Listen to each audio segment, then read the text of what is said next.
One of my favorite drinks, the Paloma, is super simple to make and it is totally on trend right now. You have got to make this. Let me show you how.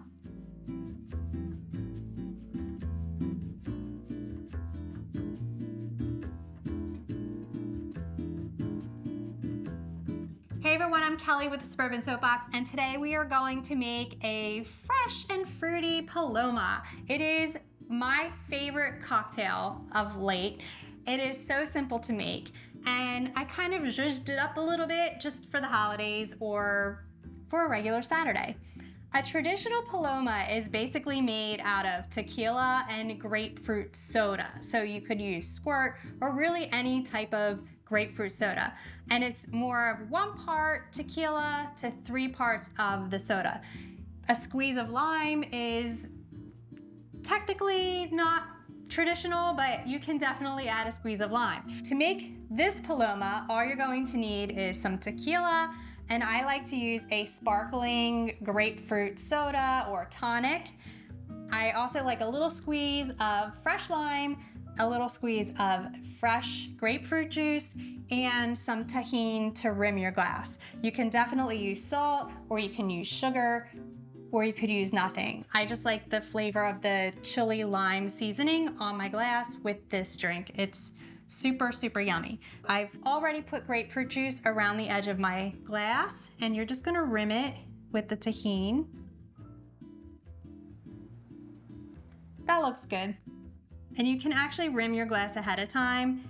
It helps if you add like the lime juice or grapefruit juice a little in advance and then kind of let it dry and it gets super sticky. So that's always helpful too. And then we're just going to add some ice to our glass.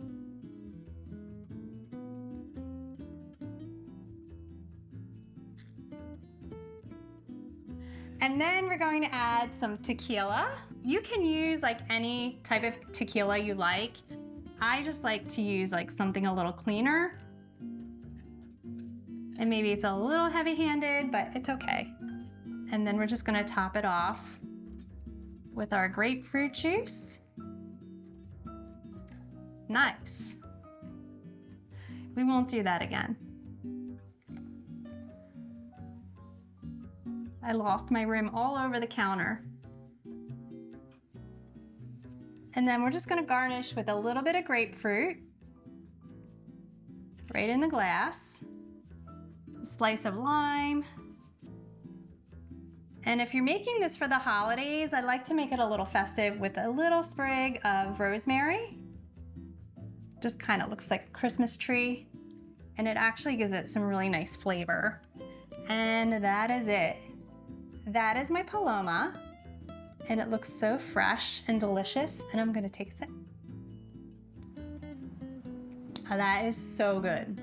And it's light, it's not overly grapefruity, which I love. You can certainly add some grapefruit juice if you like to make it a little more grapefruit juicy, but I like it like this. It's just fresh and clean and delicious. I could drink this all day. If you like this recipe, please be sure to give me a thumbs up and subscribe to my channel. For more easy recipes, visit thesuburbansoapbox.com. Thanks again.